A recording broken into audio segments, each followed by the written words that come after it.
Nerchio. What do you think about this map choice, Gibbles? So, Metropolis, pretty scary map for Zergs.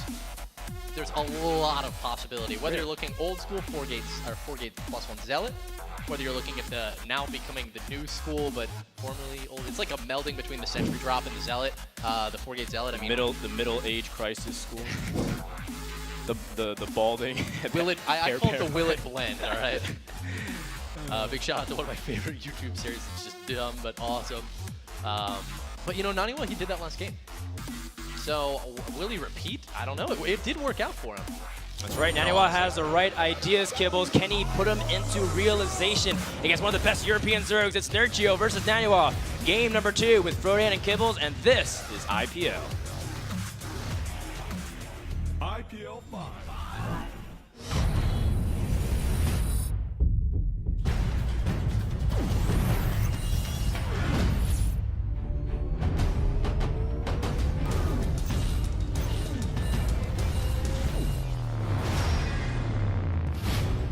What's on your mind?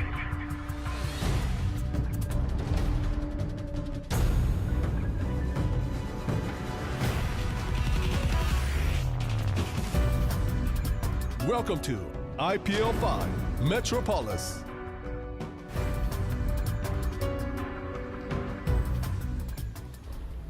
All right, over here in the 3 o'clock position, we have the DreamHack Bucharest winner, one of the best European Zergs in the scene, one of the best foreigners in all of Starcraft 2. He is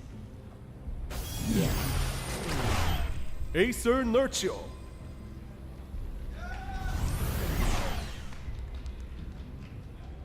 Nerchio, donning that green Acer uniform along with MMA this weekend. And over here in the bottom center, the blue Protoss. One of the most beloved and controversial figures in all of StarCraft 2, always advancing far in whatever tournament he plays in. The Swedish Protoss is known as Mionix Naniwa.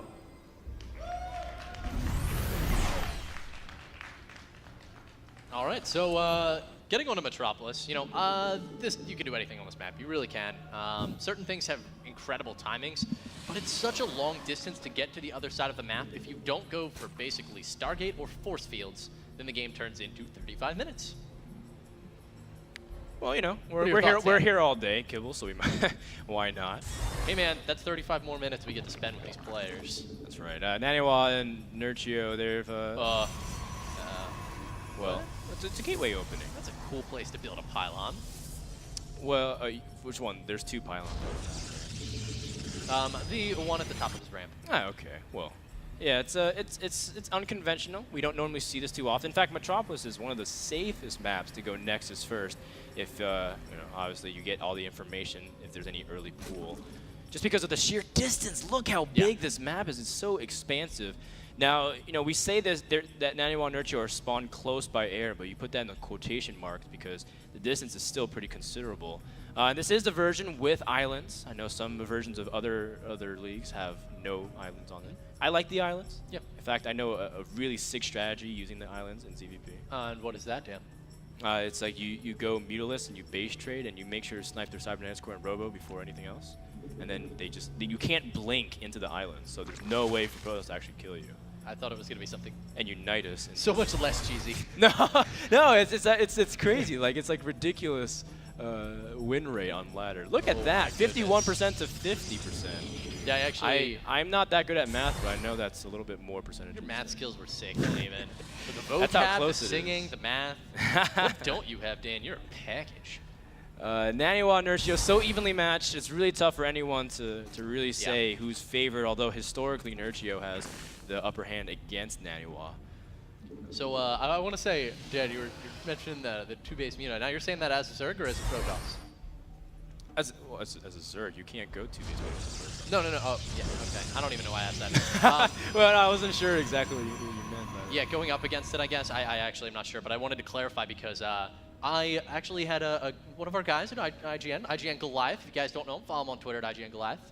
But he recently started having me go 2-base Mutaman, and I was stuck in like that area right below top 8 Masters, and then all of a sudden, I was like instantly top 8 Masters, won 7 consecutive games. But let's see if Nerchio here can win 2 consecutive games, guys. He's got a lot of Zerglings out on the map right now. Just notice this, and he's going to be pressuring down on Naniwa, who does have a sentry in place, though, Dan. Will it be enough? I mean, he knows that his opponent is going for a gateway expand. He knows that he shouldn't have too many units. Naniwa should be able to force field and trap himself. Wow. Very nice, but that exposes him his Nexus. You know, the Zerglings can just surround it and immediately try to pressure off of it. Now, Naniwa does have 2,000 hit points to work with, both in shields and in life. But Naniwa's running out of time, and Nerchio is doing the right thing. This is particularly why people didn't like one-gate expands after a while, because you're not really safe against this. And just like that, Naniwa loses a huge portion of his ability to produce any economy. The pylon goes down. He can't see the gateway count, which is insanely important right now for Naniwa, who has 5 warp gates on the field. That Nexus, yes, it did go down, but this is quite some trickery coming out, because Nerchio will not expect Naniwa to already have 5 gates on the field, to already be ready to warp in over at his side of the base. The pylon has completed. You can see it up on the high ground, and we've got 3-4 Zealots coming in right now into Nerchio's base. Yeah, but I mean, Naniwa also has to worry about back at home. He had to warp in some units, so it's not as optimal as possible. And Nerchio knows what's up. He sees units, he sees no expansion, so he knows his opponent is going for some kind of one-base play. He's waiting for his Roach Horn to finish.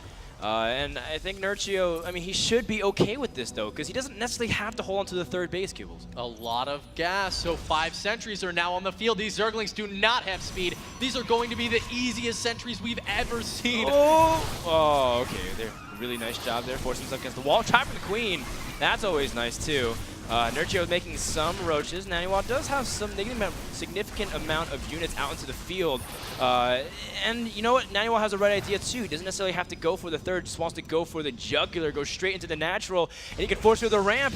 Nerchio's not prepared. He's letting him go up the ramp. I'm so afraid right now for Nerchio. More pylons going down for Naniwa. This is an incredibly large quantity of sentries, guys. They're going to have so many force fields to throw down over and over again, and in the meantime, Nerchio is losing a lot.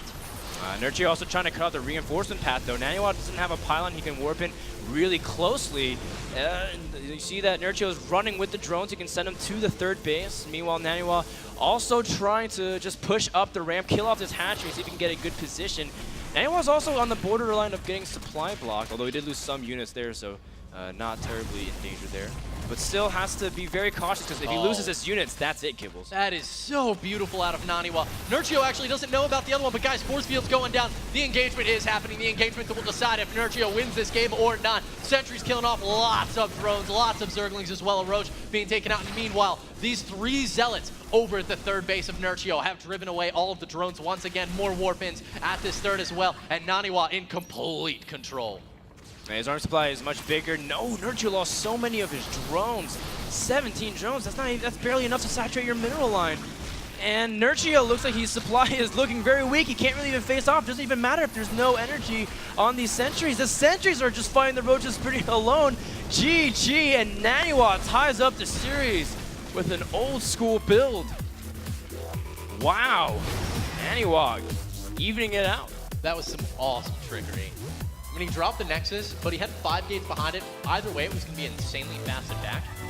And when we saw the Nexus go down, you were like, okay, all right, he can't transition out of this now. But it actually doesn't make his attack any weaker that he lost the Nexus. Yeah, I mean, in the end, the Nexus was just 400 minerals, so yeah. It's not necessarily the game ending. It's just that having a little bit of saturation would have made his 5 gates much more powerful. Yeah. You know, he'd be able to constantly warp in. He could try to squeeze out more units. More pylons could be pushed down as well.